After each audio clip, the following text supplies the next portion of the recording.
Hey there everyone, welcome to Peace Through Truth. It is Sunday, February 15th, 2015, 11:06 a.m. as I'm recording this.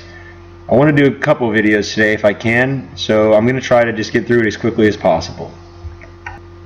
Now, probably anybody that's been in the truth movement in any way, shape, or form for any kind of time has eventually followed a link that has ended up at this website at one point or another, before it's news.com. Now, obviously, like any other tabloid site, a good amount of their stuff is bullshit. A lot of it's bullshit. And every once in a while, they'll throw something on there that's true, right on. They got a hold of someone's article and, repost it or whatever. So basically what I'm getting at is you got to be really careful with these sites, because anytime you're going to start to read a news article such as this one, 4 American journalists dead inside the U.S. within 24 hours, you have to take it with a grain of salt, and you really have to kind of be careful as about how you're going to handle the information, because you always have to be careful when you see things like this on there website, alright, and stuff like this. If these are popular offers and stuff that they're trying to sell and pawn off on the public, then obviously truth isn't always in their best interest. So that being said, I heard about one of these journalists being killed the other day, and I didn't think it was suspicious. And then I heard about the second one being killed, and I still didn't think it was suspicious. I heard about the third one being killed, and I still didn't really think too much about it, because, I mean, come on, shit happens. And then all of a sudden I saw a link, 4 American journalists dead inside the U.S. within 24 hours. So, naturally made me curious. Just to read through the article real quick, it's a short one.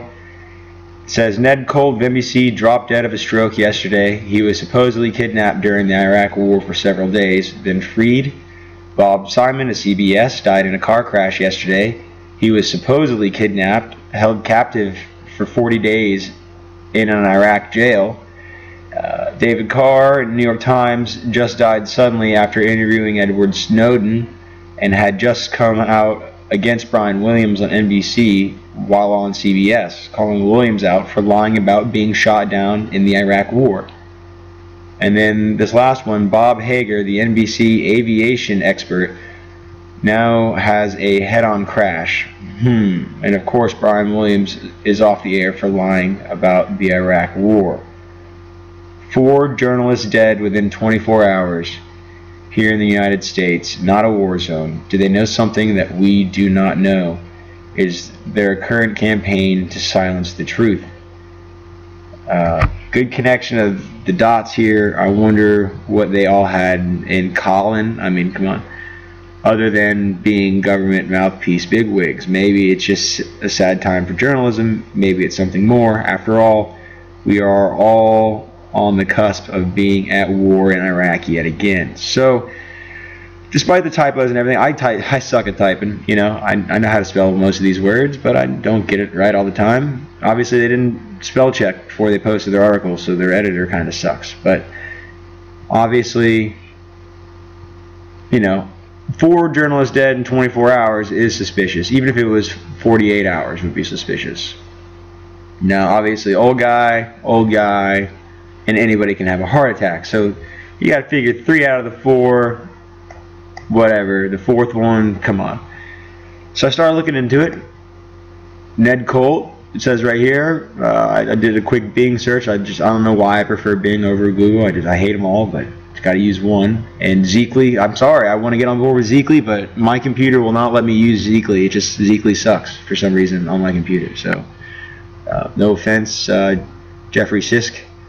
I plan on using your stuff once you get your problems, sorted out. So anyway, Ned Colt, former NBC foreign correspondent, dead at 58. So he's a foreign correspondent, right? It says for Ned Colt, who was held captive during Iraq War, has died at age 56.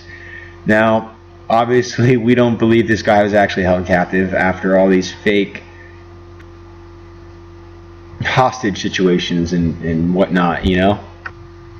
Now, I clicked on the link for the Daily Fail to see what they had to say about it, and of course they plug him as the Iraq War, hostage kind of thing.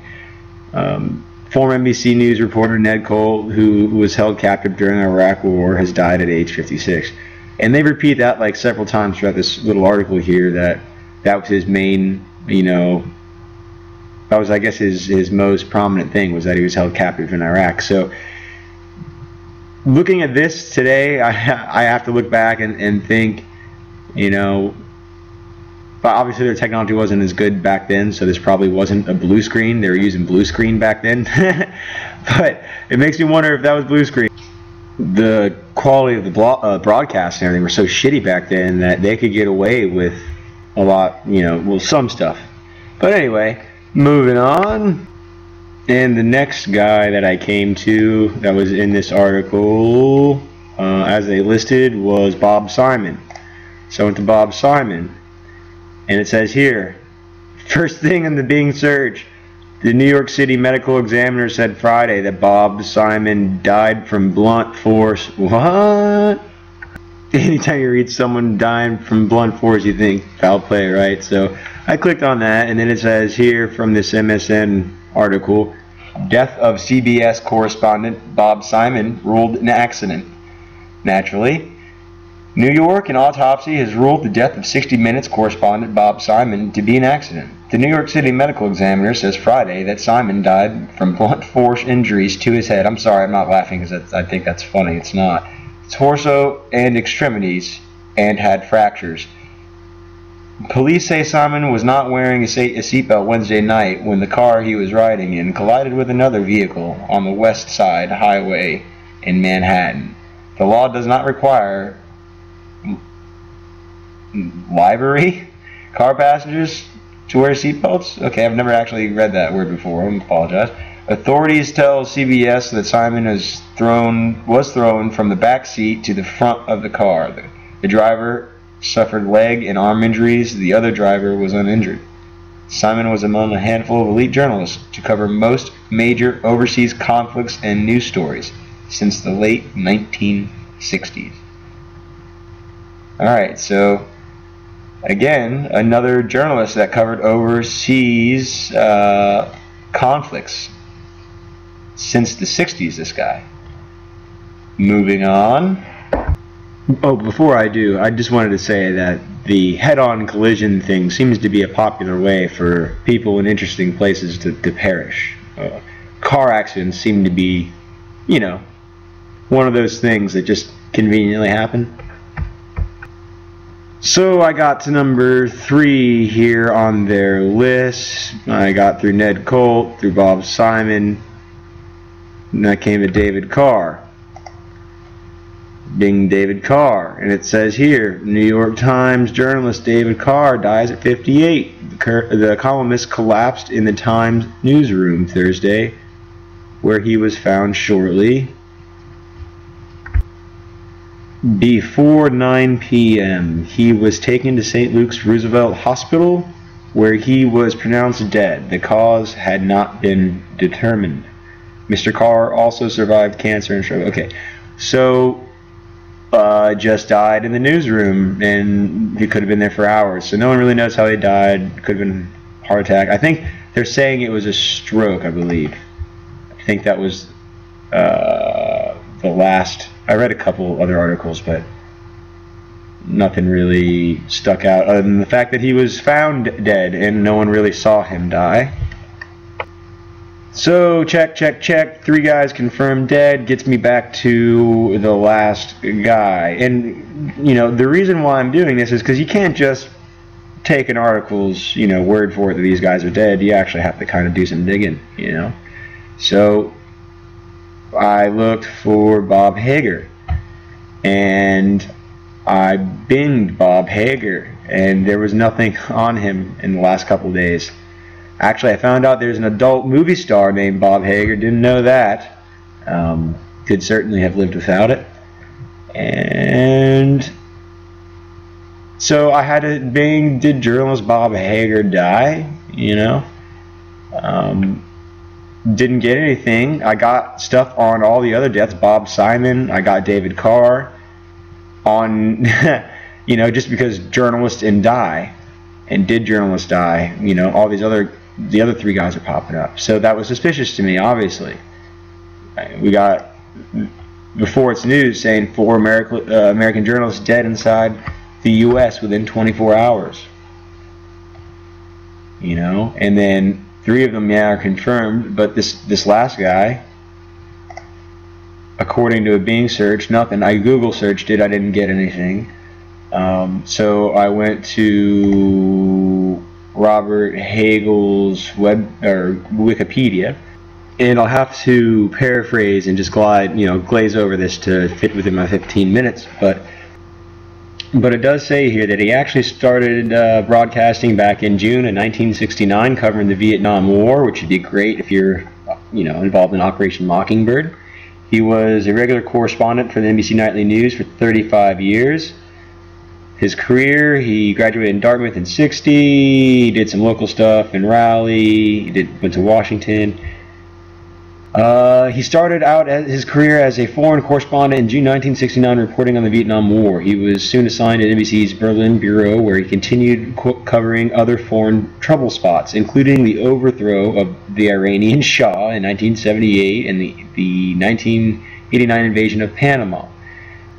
He also covered reporting from Germany during the Black September terrorist attacks of the '72 Summer Olympics in Munich. Very interesting. You know, because all modern day terrorism is fake, so, you think that was fake? In '84, he was arrested while reporting from the Democratic National Convention. During the latter part of his career, Hager's focus shifted from foreign affairs and then went to domestic issues. He became a consumer reporter. He covered the TWA Flight 800, the Pan Am Flight 103. He also did the Comair Flight 5191, the one plane crash in 2006 that killed the Yankees pitcher Corey Little. And recently, things of interest, he reported on the loss of Malaysia Airlines Flight 370.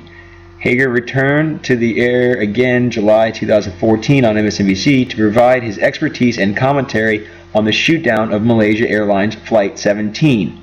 So I'm calling it right now that this guy was a straight up operative BS government corporate mainstream media mouthpiece, just straight up brought in to lie to the public because maybe they just didn't want to trust their reporters with it that they got behind the desk nowadays. Or maybe they just wanted to talk all the old timers that have been watching them their whole lives into believing. Anyway, I got to cut this short because I'm almost out of time.